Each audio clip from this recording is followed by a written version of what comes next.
This B Podcast Network show is presented by IXL. IXL's all-inclusive online teaching and learning platform simplifies edtech needs and accelerates achievement in 95 of the top 100 U.S. school districts. IXL delivers personalized learning across a comprehensive pre-K-12 curriculum, including math, language arts, science, and social studies, and it helps you assess student performance through actionable real-time insights at every level of your school or district. This one solution performs work that typically requires dozens of different tools. Want to find out why so many leading districts trust IXL? Visit ixl.com/BE. That's ixl.com/BE. We're proud to be sponsored by MyFlex Learning.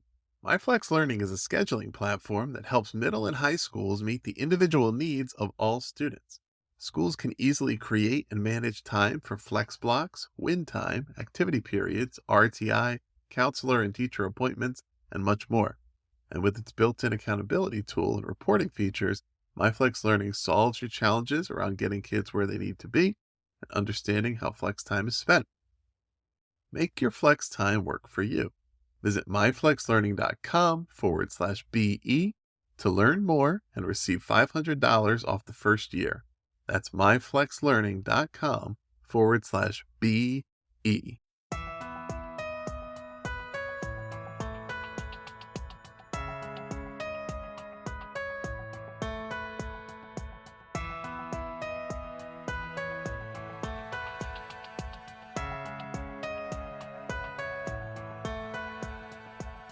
Welcome in, everybody. You are listening once again to the Authority Podcast on the B Podcast Network. Thanks so much for being with us. My guests today are Kurtis and Lorna Hewson. They're award-winning educators with experience in the classroom, school and district leadership, and beyond. They're the co-founders of Jigsaw Learning and the co-authors of Collaborative Response, 3 foundational components that transform how we respond to the needs of learners. The book is published by Corwin, and that's what we're talking about today. Kurtis and Lorna, welcome to the Authority. Hi, Ross. Thanks so much for having us. Yeah, really happy to be here, Ross. Thank you. Yeah, it's a pleasure to chat with you. And, I'm looking forward to talking about this book here. And why don't we start all the way at the beginning about the origin story? So Collaborative Response, where does this idea begin? Well, it begins right back in a school. It was a school that Lorna was teaching in. Part of her role was teaching within that school, and she was already engaging in part of her role at a district level position as well. I had come into this school as a principal, and this was back in 2006, so forever ago. 16, 17 years ago at that time. And coming into this school, it was a great place. Good teachers doing good things for students. Overall, some of our key data measures were showing that the school was having success, but it's interesting when we go back and share some of the starting places for this work, there was gaps that was happening within this school. So a couple of the things that were happening is we were seeing success for most students within the building, but if you had asked every person, they would have said, no, our vision that we have is success for all, but we weren't necessarily structured to be able to ensure that. And there was a bit of an underwriting whisper within the school of, well, there's certain kids that we just can't reach or have success. So that was the first thing. And then great teachers doing great things, but primarily in isolation of each other. So really fantastic practice happening in each classroom. But other than teachers sharing a unit plan or a lesson plan, there hadn't been a lot of, definitely not structured opportunities to be able to collaborate in an effective way focused on student learning. And really at that time, I think we reflect back and understand that we're a very collegial organization, but we were not leveraging the hundreds of years of teaching experience that were within the building at that time. And the other thing that we were finding is we had really good structures and supports that definitely predated my joining of the school for our most at-risk students. But because of that, there were 2 things happening. There was a large number of students that we weren't really having collective attention being paid to, or there were some students that we were pushing to the more intensive supports and probably adding labels or codes to students that didn't necessarily need that level of intensity, but because the support was in place for our most at-risk students, it meant the school wanting to place more students at that level, which was problematic as well. So we began putting structures and processes in place. We did a lot of learning and thought around professional learning communities. At the time. Response to intervention was just starting to get a little bit of a foothold, and thinking through some of those concepts as well. And also, as we are in the province of Alberta, Canada, trying to put a little bit of what does it mean within our own context, as a lot of the literature was coming out of primarily United States, which was great, but we just needed to think through what would it look like for us. So to take a long story and shorten it right up, we began to put some pieces in place that we'll share today. Schools began to start to visit. We started to get requests out. We needed to put language to it and what we were doing, and we needed to put a little bit of a simplicity. We often refer to it now as simplexity, but a little bit of an ability to describe it to others. So we referred to it as our collaborative response that we've established, and that there were 3 foundational components that were really critical.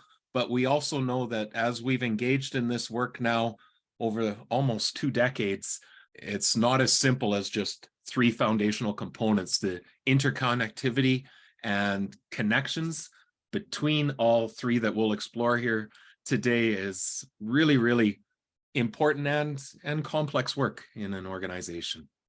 So that's kind of how we got that start. It was from a very organic place, very practical, and the learning that we did over probably the next 5 years served only as the genesis for this work. It's still consistently being formed in our understanding through working with schools, districts, from beginning in our province of Alberta, Canada, and extending out to other countries. And our intention originally was just to serve the students of our school and to build teaching practice across our school in our very small school in Alberta. But as we mentioned, when that natural organic growth happened over time, and now we provide support all over the place. In my work, I've collaborated directly with hundreds of educators to support their success. Do you know which of their EdTech frustrations comes up time and again? The sheer number of tools out there and the difficulty of knowing which ones schools like theirs are using to get results. IXL is different. Not only does it perform the functions of dozens of tools, it's currently delivering results for 1 in 4 U.S. students, including those in 95 of the top 100 districts. Another major pain point that comes up: when a school is excited to implement a new tool only to find out the teachers hate it. Yikes. It helps to know that IXL is loved and trusted by more than 1 million teachers, saving them time on prep work while enabling them to better support student learning. IXL is research proven to accelerate achievement. Studies across 45 states show that IXL schools outperform non-IXL schools on state assessments. And independent research from Johns Hopkins University verifies that IXL meets ESSA Tier 1 standards. With those results combined with IXL's teacher-friendly reputation, what more could you ask for? If you have a goal to increase achievement for all students, make sure to find out what IXL can do for you. Visit IXL.com/BE for a demo. That's IXL.com/BE. Lorna, you made reference earlier to the fact that what the book is presenting is a school-wide approach to addressing those individual student needs. How did you kind of determine at the beginning of the work, and as you were that a really comprehensive school-wide approach is necessary at that level versus leaving it to the classrooms? Yeah, I think that one of the biggest things that happened at the beginning was for us to recognize that there was great success happening in those classrooms. Mhm. But we did, as we began to examine our data very carefully, recognizing that we had a group of students year after year who were not seeing success. And Right. so we realized that there was a core group of students who were consistently being missed, and not for any fault of anyone. Mhm. It truly was about how we set up that systems approach. And so going to your question, Ross, it really was about the only way that we are able to attend to all the needs of every individual in our school, not just in each classroom, was to be able to have a system of supports that are attending to the needs of all the children, Yeah. but also supporting teachers at the very same time. And I think with that, what was also critically important is the understanding that our classrooms are too complex Yeah. for one person to have all the answers for every child that comes in at any level. And I think that's where the traction for the work has really come. The idea that we're exemplifying that old adage of it takes a village. We talk about every child deserves a team through this work, but it's impossible for one person to know how to attend to everything that's happening for the students within their classroom, within their course. We need to rely upon one another, and to do that, we again need a systems approach to be able to accomplish that effectively. Yeah, that every child deserves a team. You just said that's kind of the driving message, right, throughout Yeah. this book here. Tell us more about that and how you kind of develop that thinking and what you really mean by it and what that looks like in the work. Well, I think it's interesting when we look back historically, and we had, of course, as a school, you're always building upon your next layer of learning, professional development. And we had done a lot of work around differentiation and personalization and that.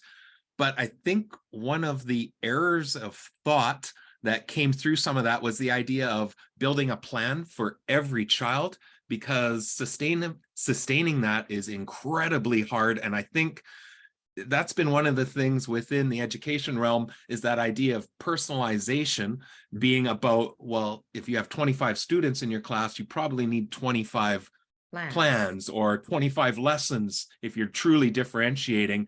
And that's impossible. I just don't think it's sustainable in any way. So we talk about through this work about creating layers of collaboration so that we can make a really clear and articulate mechanism so that every student is being impacted by those layers, recognizing that some are going to take more intensive conversations with a higher degree of specialists at the table. Others will not require that, but that we can be very fluid. But it's through the layering of teams, and we talk about 4 really intentional team layers that then start to align with our continuum of supports that, again, is fluid and flexible for students. And the intention is that through this, we're not talking about Ross in every conversation, because we all know that we have teachers that, boy, it's hard for me to attend to everyone else because I've got all my attention on these 3 or 4, or as a school, being able to say we're putting so much of our energy and resources into just this select few, with good reason, that they are students that we need to put incredible supports in place. But through this, we try and ensure that there's a space for every conversation and every student being impacted from that team approach. So again, it's not the every child deserves a team, therefore every child has their own individual plan and their own individual team, but it's through the multi-layered teaming approach that we can ensure we hit each and every student through that. And when we have those 4 layers in place, we actually have a space to potentially talk about any child's needs based on their jagged profile. So when you think about for one student who is really challenged in numeracy, we have a team who can come together to be able to talk about those needs. But perhaps that same child is really successful in literacy and doesn't need the same level of support in literacy. The same thing we see in terms of many schools have such incredible support designed for students with more intensive needs. And that's well established in most schools already. But we sometimes haven't been really thoughtful and intentional about students who excel. When do we talk about them? Yeah. When do we talk about the practice that supports what's happening in each and every classroom? And when do we talk about students who just need a few strategies here and there to be able to support them? I think that's been one of our key learnings through this as well, Ross, is the understanding that we can respond to the needs of students, but do it in a way that's building the collective capacity of everyone. And I think that was one of our key ahas as we worked through the process of, you know what, this is not just about ensuring no student slips through the cracks, which is important, which is what we do through collaborative response, but we're doing it in a way that's building each and every person's capacity with every conversation. I think this is what makes this work, this framework that we share, so unique, that it's not just about tiering the students and putting it every student making sure they get the support they need, but we do it in a way that every adult is growing as a result of the collaboration that happens. Again, that idea of our collaborative response is helping students and staff at the same time. If you're going into a school and you're going to help them begin to implement some of these strategies of collaborative response, are you initially attempting to get some feel for the existing culture within that school, their mentality toward collaboration and how it exists, and if so, kind of how are you going about that, right? Because if you go in there, I was talking about this with somebody recently who was looking to, okay, in my next role where I work, I want to make sure it's a collaborative culture. And when we talked about, well, if you just go there and you ask them, do you promote collaboration here, they're just going to say yes, right? Absolutely. So you want to ask it more open-ended and kind of see, do they really know what they're talking about, right? Are they making it up on the spot? Could they clearly convey exactly what they do around collaboration? So what are some of the ways when you're first coming into a new school environment and you're looking to ascertain that, some of the things you might ask them about, or some of the things you're looking to hear from them? Ross, we start right from the very beginning with the conversation or the recognition that some of the things that we're going to talk about or we're going to engage in through this work are absolutely happening. You're already doing a number of the pieces. And we want people to recognize that there are already really fantastic supports that are happening in the school, and we're not about to change it all. That's not what this work is about. But being able to recognize that there are some important components when we think about those 4 layers of teams that we consider, and there might be small tweaks in certain areas, there might be significant shifts in others. So really spending that time up front to recognize that we are definitely going to look at the practices that are working in your school and how they're supporting students. We often talk to that sometimes when we first start working with the school, and most of our work now is with school districts where we're engaging with all of their schools to bring this as a divisional focal or framework that they're developing. But we often start off with people feeling really overwhelmed because, well, just tell us the steps. What are the linear steps to take? And we say through this work, there's multiple entry points depending on where you're already at as a school, and that through this work, it's a learning journey. You're going to learn as an organization as you engage in the work, and it's really hard to suggest step 1, then step 2, then step 3, because I might not know what step 3 is until we're partway through step 1 for your particular school context. So sometimes that can be overwhelming, or we've even heard frustration at the start of, well, can't you just give us the recipe or the map to do this? And no, it's when you think about systems thinking within an organization, it's too complex to boil it into one recipe that will fit everyone. And so when we talk about collaborative response, we're really talking about a mindset that's informed by some very explicit practices that we can adjust and help build upon. But like Lorna said, it's always starting from a, what are you already doing? And we have not been in a school, at least within the last decade, where we come in and they go, oh, we don't collaborate here. Like you said, everyone will say that they collaborate, but it's to the degree that what does collaboration actually look like in your building, in your context, and ultimately, what would we want to be able to see in building that collaborative culture? I would say in 90% of the organizations we engage with, we're taking good practice and just building upon it to make it highly aligned, highly connected. And we often say to schools, this will not necessarily make life easier.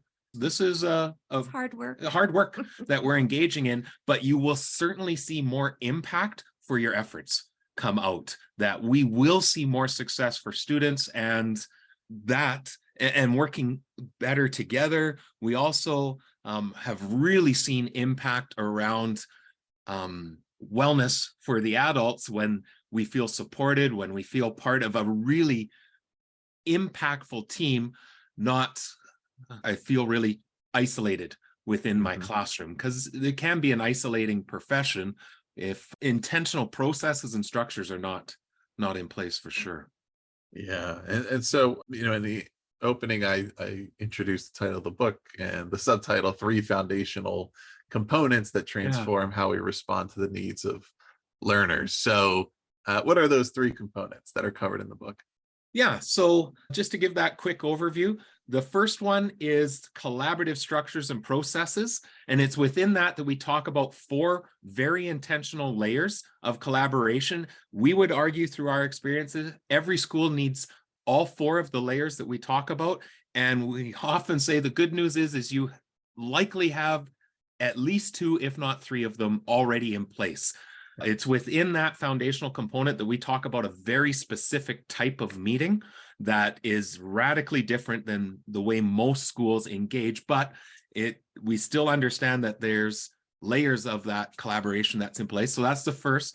The second foundational component is the data and evidence, so that when we get into those collaborative conversations, do we have some data and evidence that is not only flagging who we should be paying attention to, but also helping to determine what should we be focusing on, and in time, is what we're doing having impact? Do we have evidence of that? And then our third foundational component is the continuum of supports, which really becomes if we've identified this is an area of focus, if we have identified a specific student, the continuum is so what should we do for it? And it's interesting, from our first foray into trying to put this together within our own school, again, through a lot of trial and error, the foundational components in nearly 2 decades haven't changed the concept, but the languaging has.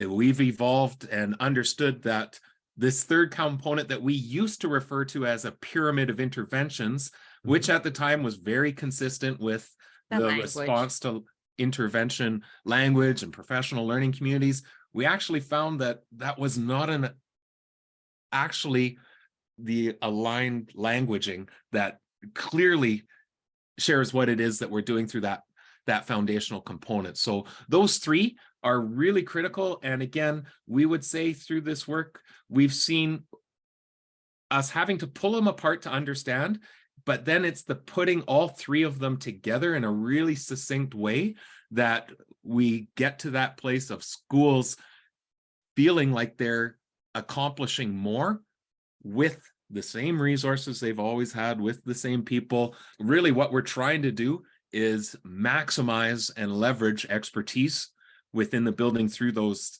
three foundational components and how they link together.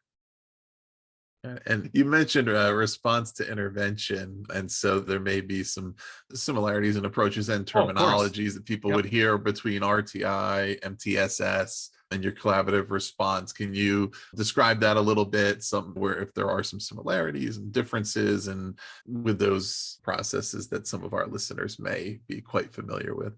You know, the interesting thing of this is when we had self-published a book about 8 years ago. When we had taken it initially to a publisher, we got back and had the feedback of, I think you should rename this to response to intervention. It sounds very similar, and it is, once that title is on it, the sales will look just a little bit different around this. And we were at a place of, there's some subtle differences that are really, really critically important, which led to self-publishing initially as we were building upon this. So you're right, there are similarities, and of course, greatly influenced by the work of response to intervention and MTSS. Anyone who has background around professional learning communities will also see influence. We've definitely built our thinking and our thoughts upon those foundations, but I think there's some very subtle but intentional differences as well. And it's funny because anytime that we begin work with a school division or with schools themselves, and they talk about having done especially the research and the foundational understandings behind professional learning communities, response to intervention, multi-tiered systems of supports, that they are in a place of readiness. Because what we often hear after we begin those conversations, what we often hear is, okay, we've done all of this work in understanding the why, but we haven't ever been able to figure out how do we actually put this into play. And collaborative response is this is how we do it. So I think one of the key differences that we see through the work is what we alluded to early on, that idea of responding to the needs of the students, we don't think is enough. And what I mean by that is, within any RTI approach that we've seen or interacted or built upon, we've seen really sensational ways to support students and ensure that this tier 2 student is therefore getting these supports. And then if that's not successful, we move the student to tier 3. We talk about a 4-tier model within this. And the idea is that we don't ever tier kids, we tier the supports. And that may sound like just a small interchange of words, but it's huge in mindset. So that rather than us saying, well, this student's a tier 3 student, therefore you take them, or another group is going to take over responsibility, we still say, no, this is our student. We're just adding a next layer of support into play. And with the 4-tier perspective on our continuum, we're not talking about adding one more on top of what's traditionally 3-tiered models. What we're trying to do is take tier 1 and break it apart so that we can identify at tier 1 what are the universal non-negotiables that we would expect to see in our school for each and every student in each and every classroom. Now that's very powerful learning and debate and discussion that happens at that. But then being able to say at tier 2, what are all the things that we could do for some students some of the time in some classroom? It's essentially a way to really actualize differentiation as well as universal design for learning. And this is why we discovered that referring to it as a pyramid was not actually visually accurate, because it makes sense when you tier the students, but when you tier the supports, we actually want to narrow tier 1 into what are the 5 to 10 big rocks. Let's say we were focused on developing, as Lorna mentioned before, a literacy continuum of supports to support our work. Well, what are the 5 to 10 big rocks we all agree we should all be doing in our classroom that research would support and back up? But then tier 2 bulges, it expands so that what are all the things we could be trying at the classroom before we ever look at tier 3, which becomes supports provided by someone other than the classroom teacher, and then tier 4 becoming supports provided by someone external to the school, whether that's an external agency or divisional supports that we access. By tiering those supports, then we can make direct linkages to the 4 layers of team. And each one of those team spaces becomes the place where we're examining that particular tier of support.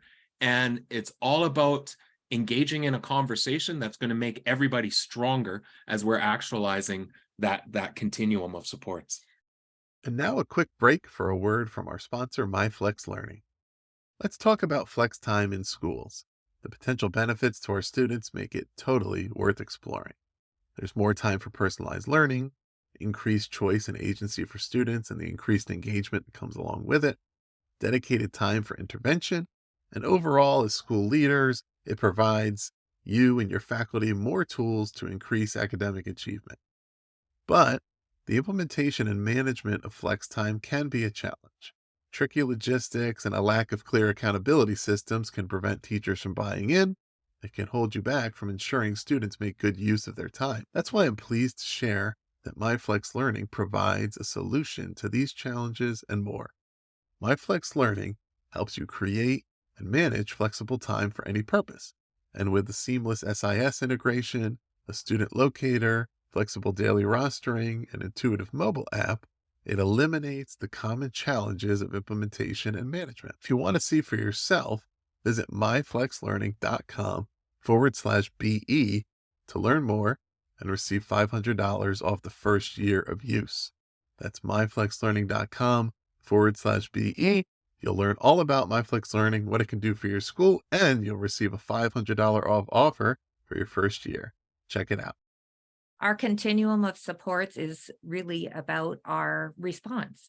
So it is about the adults responding. How are we responding to the students based on their needs? So what we were finding when we first engaged in the work, and it was very, very, very heavily influenced by response to intervention, we were finding in the school that, yeah, we were getting good supports in place for students, but it wasn't reducing the amount of students coming to the school-based team through either referral or just how we needed to be able to respond. And it didn't necessarily always feel collaborative in the sense that we're building up skill sets of everybody through this so that over time, less of our students need the more intensive supports in place. So the idea of the collaborative response was really twofold. First off, when we're responding to the needs of students, how do we make it collaborative so that, yeah, we're responding, but we're doing it so in a way that every staff member is getting stronger through every conversation. And then the idea of response was we had collaborative teams working together on building common assessments and instructional, very much influenced by PLC literature.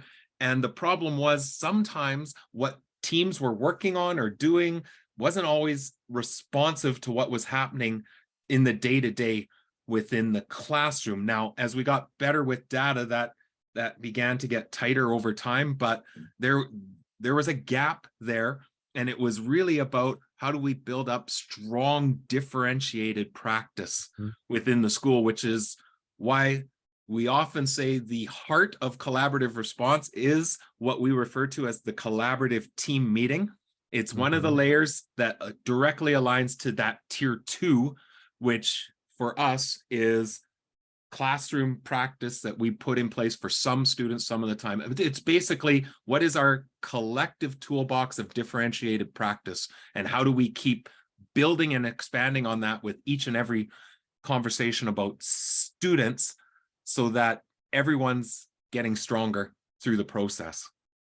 Right. And when we think about areas of potential resistance, I think one of them, when we hear the word collaboration, is a lot of people are thinking meetings. And so, what's your perspective on meetings? Should we get rid of them, have fewer of them, just make them better? We would subscribe to your last comment there of how do you make them very, very intentional so that we actually talk through the work, that there's a contradictory statement that we pose out to schools, that we're going to reduce the amount of meetings in your school by adding one more. And what we mean by that is by adding this collaborative team meeting that we'd like to describe here just a little bit.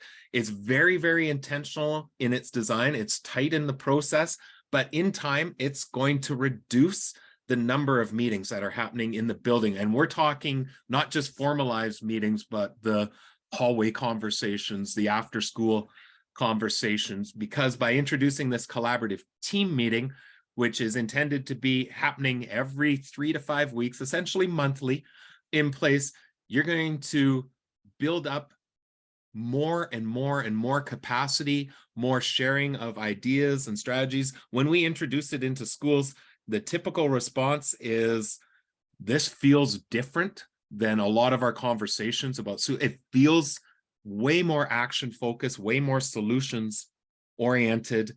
And we do see it over time that we actually reduce the amount of meetings that we have, and what we can accomplish in 30 minutes through some of the really intentional structures and processes that we discuss within the book. That may have been a conversation that took us an hour previously. Yeah, one of the things you write about as far as the intentionality and structure of the meetings is the defined roles that team members should play in those. Can you talk about those a bit? Yeah. So just going back to what Kurtis was just sharing around that, having additional meetings. And I think traditionally what we've tried to do is to pull people together to talk about one student at a time. And that's one of the significant shifts when we think about this collaborative team meeting that is very different than what we've done traditionally in bringing a number of people together and creating that wraparound with. For some students, we still need to have that in place. Right.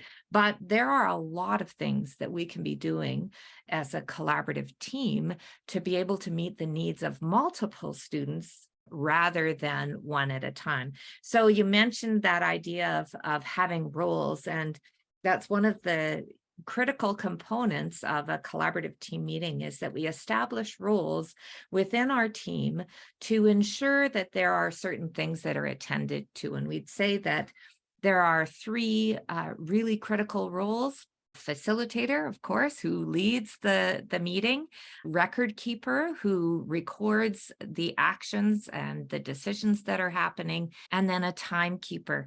Now, in the book, we talk about a lot of other roles, additional roles that could be introduced. Options, but really ensuring those 3 roles are the roles that are going to help to accomplish as much as you can within the short amount of time that you have for that designated collaborative team meeting. So with the roles, we often, when we first introduce schools, that feels awkward putting it in, it feels a little bit mechanical. Our meetings are working fairly well. We don't need this.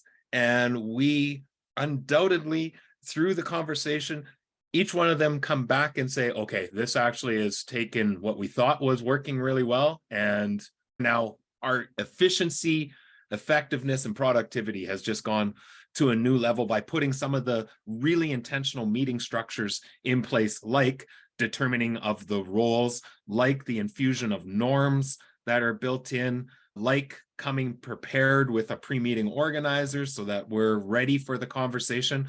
All those different things that we talk about in the book are so critically important to be able to, again, maximize the time that we have available.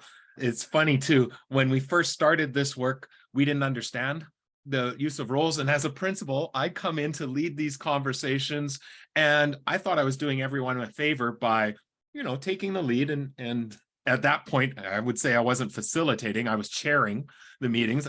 I'd chair the meetings, I'd take the notes for us, and I'd keep an eye on the time. I would take on all these roles because I thought it was just everyone else, you just engage in the conversation, I'll take the heavy lifting.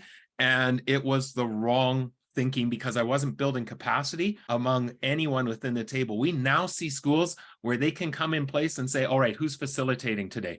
And the other thing I found too, as I reflect back, is as a principal, I wasn't doing any one of those roles well because I was trying to do them all. So I wasn't listening intently to what people were saying. I wasn't trying to bring others into the conversation because I was so busy trying to take the notes of what people are saying. I was missing things in the notes because I'm also trying to, I was trying to do it all, where now we come in and say, all right, whoever's facilitating, we need somebody else taking the notes. And when you get these roles that come into play, it distributes the leadership. It ensures that everyone has a little piece of the ownership for the success of the conversation. And again, it takes meeting effectiveness and productivity to a whole new level. We talk about it very specifically in that collaborative team meeting, specific process, but we often see this starting to get all of those structures starting to be adopted into every layer of teams, into staff meetings,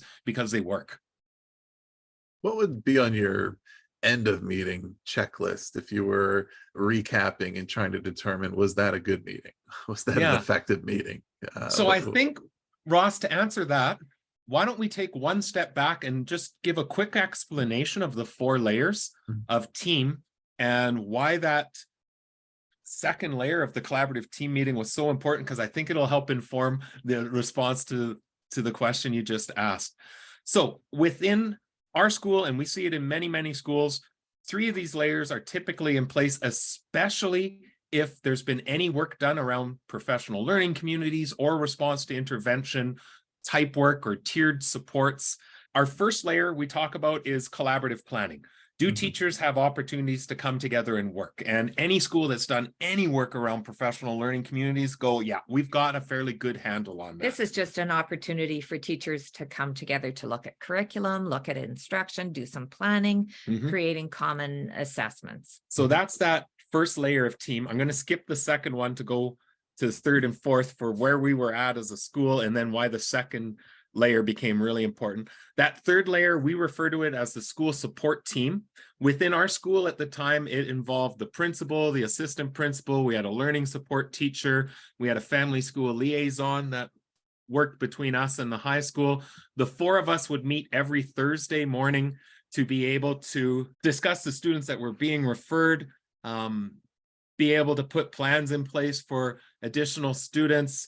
Typically on that agenda, we might talk about 2 to 6 kids on any given week. Sometimes the same student would be on our agenda for 3 weeks in a row just because of what was happening. The intention is to be able to provide more intensive supports to specific students outside of the classroom. Now, some of the supports might be provided physically inside the classroom, but beyond what the classroom teacher is providing. So that team is really caring for that intervention level of supports at the school. And we've often worked with schools where they'll say that's our special ed team type structure. And that would align very well. Our fourth layer that we talk about, we use the umbrella term of a case consult, but really it's any type of meeting that you have in your school where one student's on the agenda. And we often say it's an incredibly inefficient way to run a school if that's the only way we respond to students is one student on the agenda at a time. You'd be in meetings nonstop, even in a school that's smaller. But of course, it's necessary that we still have that layer in place. What we were finding is by having all of those 3, as I mentioned, sometimes the collaborative planning wasn't always responsive or building the right skill sets amongst our teams that we were needing. And by the time we were getting up into that school support team, we were getting overwhelmed. We couldn't keep up with all the requests. So the second layer that we intentionally introduce is what we describe as a collaborative team meeting. And it looks like you're talking about students, but actually you're only using students to leverage a conversation about practice. So here's what it looks like. And then I can get to the end of meeting checklist because it's going to look a little bit different depending on the layer. So what this would look like is we start the collaborative team meeting with celebrations and we say, Lorna, who's a student you'd like to celebrate? She says, I'd like to celebrate Ross. I've seen this incredible improvement within the room. And then we ask a critical question of, so what do you think you did that led to that success? That's a really intentional part of the process, because we're trying through that component of the collaborative team meeting. And we would argue in the other layers, you start introducing celebrations as well, because we're trying to get Lorna to not only be able to reflect on her practice and what she's done that's made a difference, but we're building collective efficacy through this, when she can start to say, here's what I did and here's the success that it had. But others in the room are learning. They're taking, okay, that's a great idea that you had. I could do that with another student. So we start with that, and then we turn our attentions to students of concern. And Lorna, in time, this is why the data and evidence starts to become valuable, because we start using the data to surface students who are close, not the students that are our greatest concern or most at risk, because we already have right. intensive supports in place. Right, because they're already our attention in the more intensive layers of team, but rather Lorna's going to bring forth Jasmine, and she's close, but here's one key issue that I'm seeing. Jasmine is struggling with multi-step problems. As soon as there's multi-steps introduced, she really struggles. So then we might have to ask a couple clarifying questions to make sure we understand the key issue, but then we take all the attention off the student and off Lorna, the teacher, by asking everyone else in the room, does anyone else have a student where multi-step problems is a concern? And we identify, yeah, there's 5, and through these different classrooms. And then we turn the attention to say, okay, what could we do to help students with multi-step questions? And that's where we can look at our continuum of supports and see what are some ideas we've already generated. I could say, well, this is something I've tried in the past. Lauren is saying, oh, that's a great idea. What if we did this? And we just open up a very short period of time to just brainstorm. And then we come back to say, so Lorna, what's one thing that you want to try for Jasmine in your room? Typically, when we start this, Lorna's going to oftentimes say, well, put me down for that action. It was something I was going to do anyway, or it's something that she's really comfortable with. But what we see through the process and as we build up vulnerability is teachers start to stretch. They start saying, I really like Ross's idea, but I don't know how to do that. I need help, or I don't know where to find that resource. It doesn't happen right away, but we find that through that conversation, everybody's toolbox starts growing.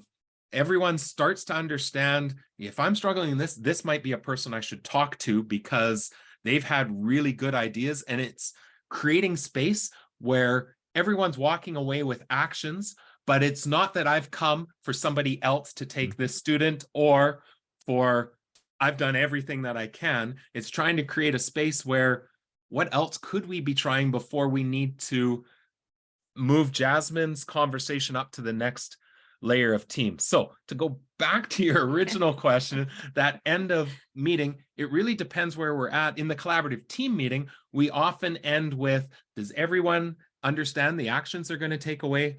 Next, we often come back to our collaborative planning layers to talk about, you said you'd try putting a visual schedule in place for this student. How did that go? What did that look like when you did it? But then in that meeting, we also say, now, is there anyone that we need to refer to our school support team? We're not going to talk about them in this space because we might not have the right people around the table, but anyone that we would want to be able to refer up. So it's through doing this that, yes, we're responding to the needs of students, but we're doing so in a way that is building everybody's skill set. And by having very tight and intentional meeting structures in place, we can see incredible efficiency and productivity that happen through that. So again, at the end of the meeting, it's clear what's everyone's next step that they're taking away. And I can imagine too, for any listeners out there, understanding that even though Lorna says that she's going to go back and put a visual step-by-step anchor chart on the wall to help Jasmine with that multi-step problem, she heard that idea from some other teacher and really liked that. She'll put that in place. It's actually probably a universal strategy that's going to impact a lot of students. And now it's one more tool in her tool belt to be able to access. So again, that's why we say everybody grows through the conversation, through the support. And by adding that one more team meeting, that when people see it, they go, oh my goodness, this radically changes how we're looking at students. By adding that one more, we start to decrease the number of more intensive conversations that we have, or the one student at a time. So as we're closing here, I want to kind of narrow us down to a couple of key takeaways for our listeners, especially school leaders. And I would love those to be around, you mentioned, right, teacher efficacy and student learning, right? So when we talk about collaborative response and the impact it has on those things, what are the one or two takeaways that you would like our listeners to make sure that they understand? I think the first big thing is, through that collaborative team meeting process, we are building incredible amounts of, or building upon high degrees of collective efficacy, because we're not coming in with a, I've done everything, somebody else take this student, or, well, there's nothing that we can do until the student does this, or the parent does this, or until we get more resources deployed to us. We're really creating a space where we can focus in on, well, here's one thing I could try and see if that works. So it's through that we're just creating huge levels of efficacy and strong team components, so that, again, we often refer to the idea that they're not your students or my students, they're ours. And how do we support one another within that? So I think that's one of the big things. Yeah, and I think another thing, when we think about student learning and the impact that especially the collaborative team meeting has on student learning, is that what we often see is that without that layer of team in place, then teachers have really no other ability to be able to access support other than going to those most intensive layers. And so when we put our collaborative team meeting in place, we've got all kinds of strategies and ideas that are being employed for students that perhaps that's all they needed. And if we don't have the opportunity to put those strategies and ideas in place for some students, then our automatic response is that we need additional support outside of the classroom. So we often think about, with that in place, then rather than students moving up the continuum, they are actually moving down the continuum to access just the typical supports that would be provided at the classroom level. If that meeting is not in place, or if that type of conversation generating ideas between teachers, building that collective efficacy is not in place, then we're jumping kids forward. I think the other thing that we see, Ross, over and over again, and it was our lived experience, but now we see it in schools and divisions that we work with, is the idea, by putting some really intentional, formalized collaborative structures in place that have things like we mentioned, the roles, the norms, those pieces, we start to see incredible shifts that get made in the informal collaboration that just happens within the day-to-day. And we saw it as simple as someone previously coming into a staff room to vent about something that was going on, where now it's coming in and saying, I've got this, anyone have an idea, something I could try? Like, the mindset just shifts incredibly within a school, and the informal connections and collaboration that happens is immense. I may have been teaching across the hall from somebody for the last decade, but I've never had a chance to actually go and observe, watch them teach.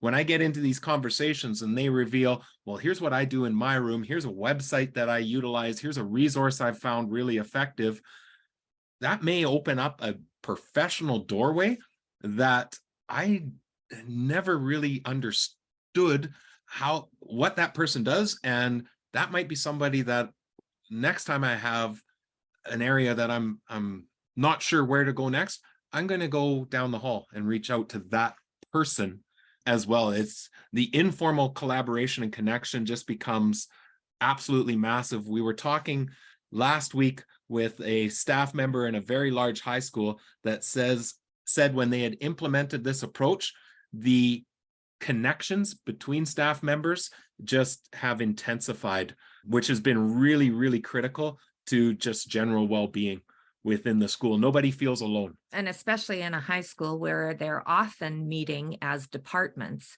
when now they have that opportunity to really get to know other staff members who are not in their department and understand what kinds of things that they're doing to provide support for So students. we often in those scenarios say collaborative plan with those in similar grades, similar subjects, similar departments, collaborative team meet with people you don't normally talk about. So again, you're creating layers of collaboration within the school that just enhances the whole organization. So I think that's where we see huge impact is we're empowering our teachers and we're basically saying, where's the expertise?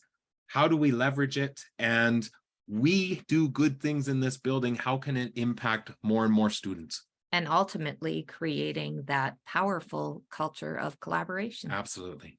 Great. So listeners, the book is Collaborative Response. It's published by Corwin. We have the link below in the show notes where you can find it. Kurtis and Lorna, where else can listeners learn more about your work? If you go to jigsawlearning.ca, that's a great place to jump off. We have free webinars, online workshops, a number of Lots of resources. We also host a number of podcasts ourselves, so there's links to that as well to be able to learn not only from us, but from a number of schools and school leaders that are engaging in this work. Excellent. Listeners, check all that out. We'll put the links to that below with all the information on where to connect with that and with Kurtis and Lorna and their resources and the book. Please do subscribe to The Authority for more in-depth author interviews like this one, and visit bpodcast.network or bpodcastnetwork.com to learn about all of our shows. Kurtis and Lorna Hewson, thanks for being on The Authority. Thanks so much, Ross. It's been a great time. Yeah, wonderful to be able to share with you. Thank you so much. Thank you.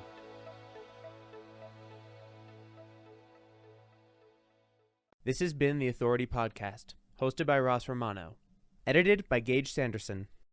Do you want to simplify your school's technology, save teachers time, and improve students' performance on state assessments? You can do it all, but don't waste another minute. Head straight to ixl.com/BE